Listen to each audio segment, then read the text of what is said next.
Semangat pagi, apa kabar anak-anak ibu semua? Semoga kalian selalu dalam keadaan sehat. Kembali kita akan melakukan pembelajaran pendidikan agama Buddha dan Budi Pekerti dengan materi hukum kama dan puna bawa. Namun, sebelum memasuki materi, mari kita bersama-sama mempersiapkan diri dengan bersikap anjali, membacakan nama Karapata. Arahang Samma Sambuddho Bhagawa Buddhang Bhagawantang Abhiwademi Swakhato Bhagavata Dhammo Dhammang Namassami Supatipanno Bhagavato Sawaka Sanggo Sanggang Namami. Sabesata Bhawantu Sukitata. Semoga semua makhluk hidup berbahagia. Sadu, sadu, sadu. Tujuan pembelajaran pada materi kali ini adalah dengan menyimak penjelasan guru, siswa mampu 1. Menjelaskan hukum kama dengan benar. 2. Menjelaskan hubungan hukum kama dan puna bawa dengan benar. 3. Menjelaskan macam-macam cara kelahiran dengan benar.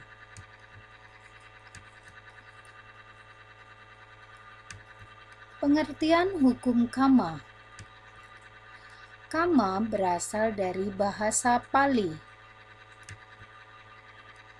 Karma berasal dari bahasa Sanskerta.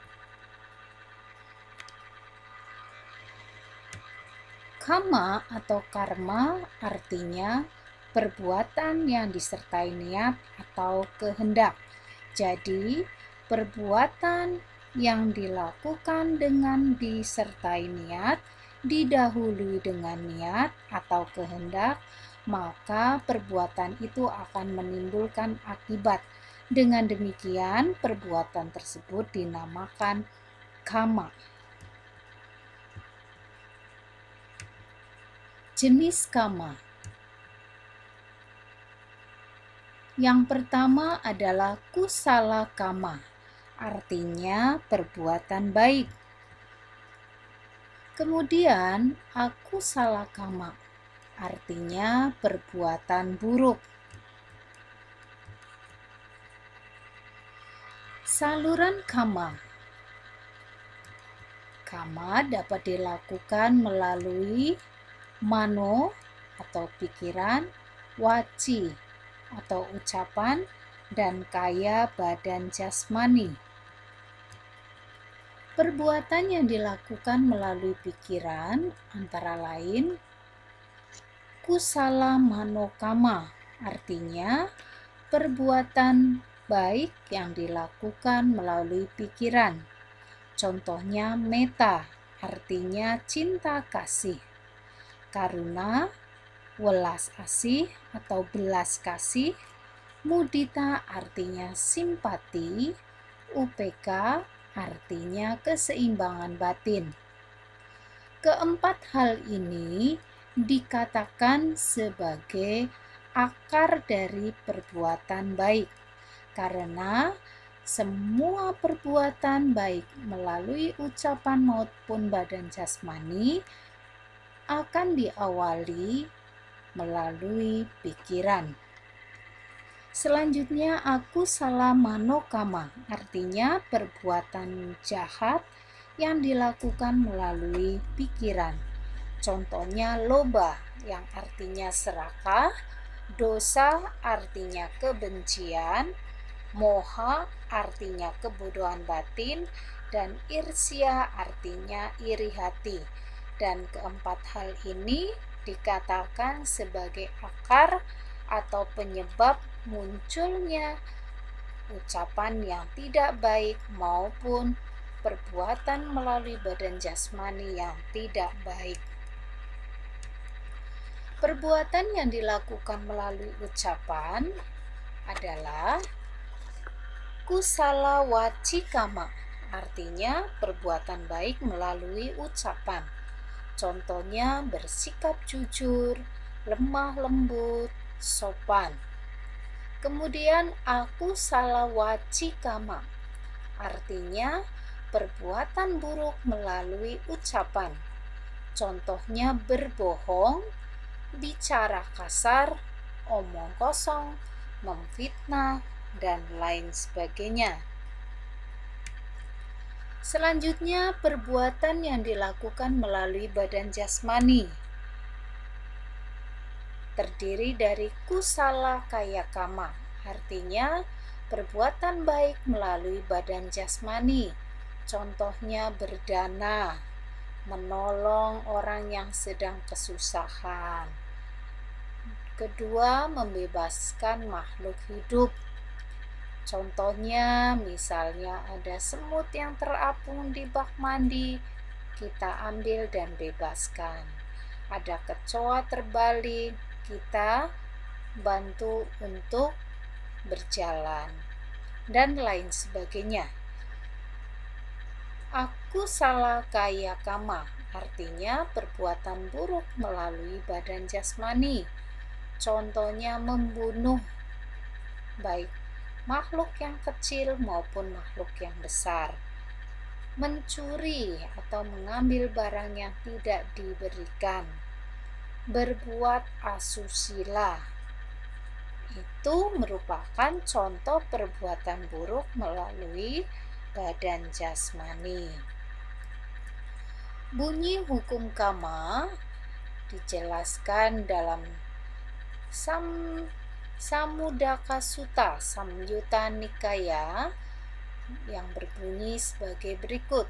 Sesuai dengan benih yang ditabur, begitulah buah yang akan dipetiknya.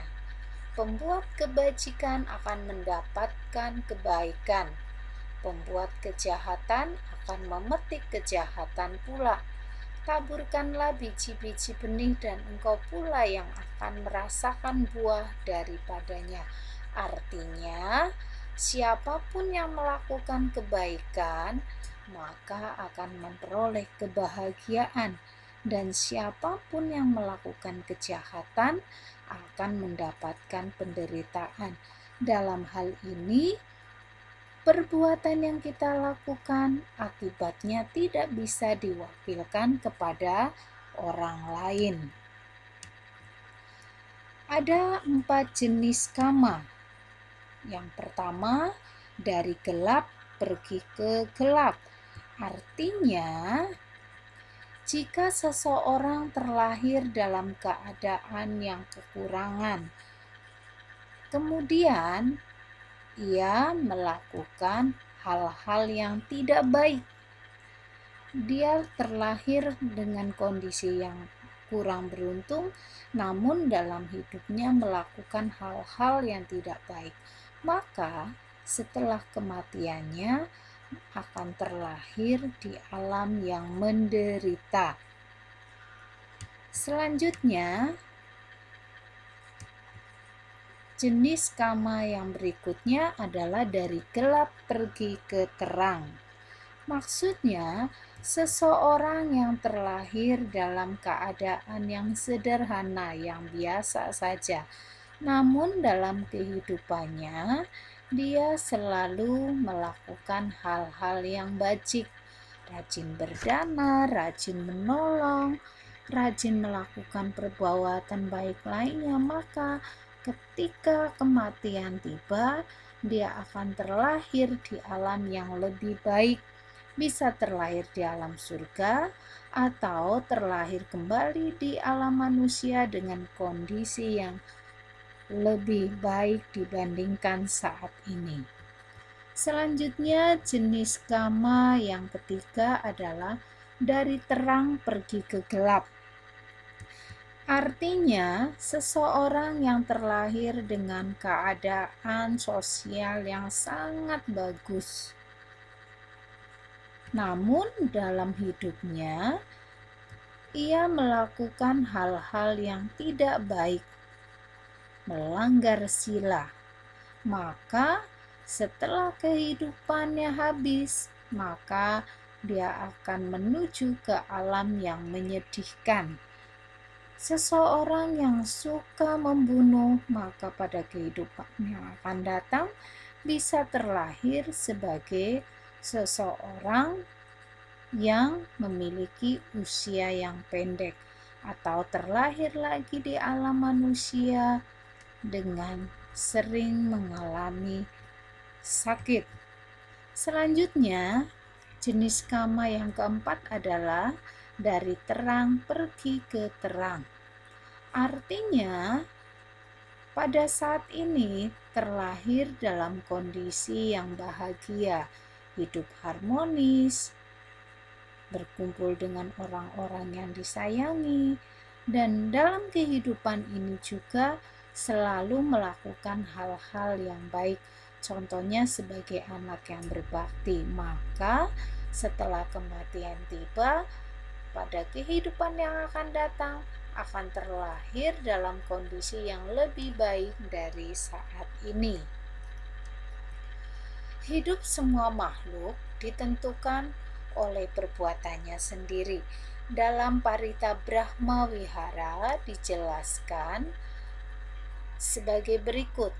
Sabe sata kama saka kama dayada kama yoni kama bandu kama patik sarana yang kamang karis santi kalyanang wa papakang wa tas sadayada bawi santi.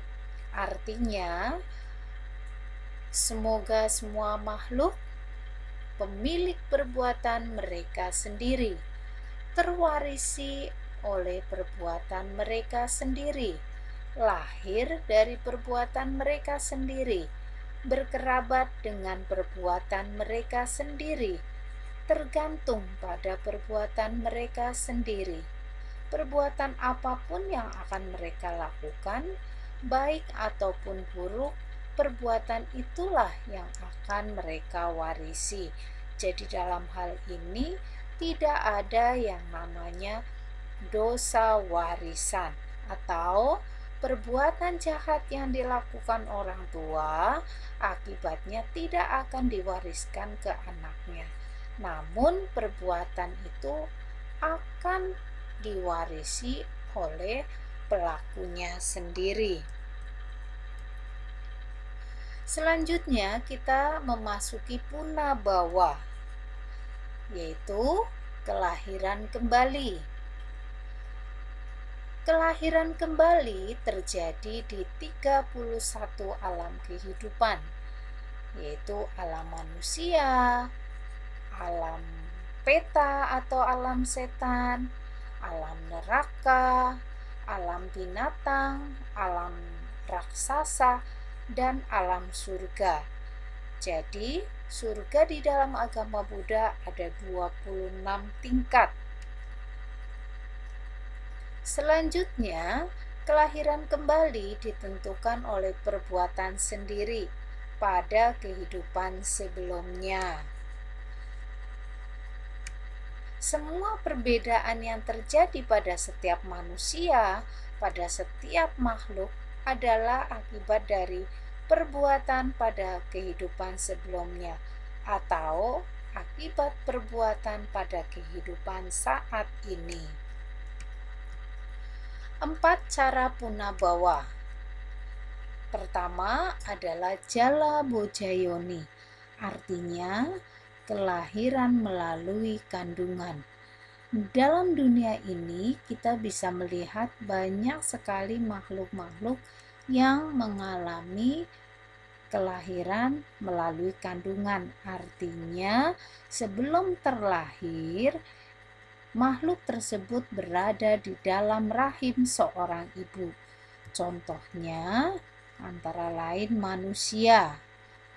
Kemudian hewan ada beberapa seperti kuda, kucing, gajah, kambing, sapi, dan masih banyak lagi. Selanjutnya, cara kelahiran yang kedua adalah andajayoni, artinya kelahiran melalui telur. Nah, di sini makhluk-makhluk sebelum menjadi makhluk hidup, dia melalui proses pada telur, contohnya ayam, cicak, kemudian burung, bangsa-bangsa unggas, ular, ikan, dan seterusnya. Kemudian, cara kelahiran yang berikutnya adalah sansedajayoni, yaitu kelahiran melalui kelembapan. Nah, ini biasanya terjadi pada nyamuk ataupun bakteri, di mana mereka akan suka berkembang di tempat yang lembab. Kemudian yang terakhir adalah kelahiran secara spontan atau yang dinamakan opapatika yoni, yaitu kelahiran yang terjadi tidak melalui proses kandungan ataupun telur. Namun begitu makhluk itu mengalami kematian dari alam manusia atau alam binatang, maka di alam yang baru dia akan tumbuh langsung besar. Contohnya adalah para dewa-dewi yang ada di surga.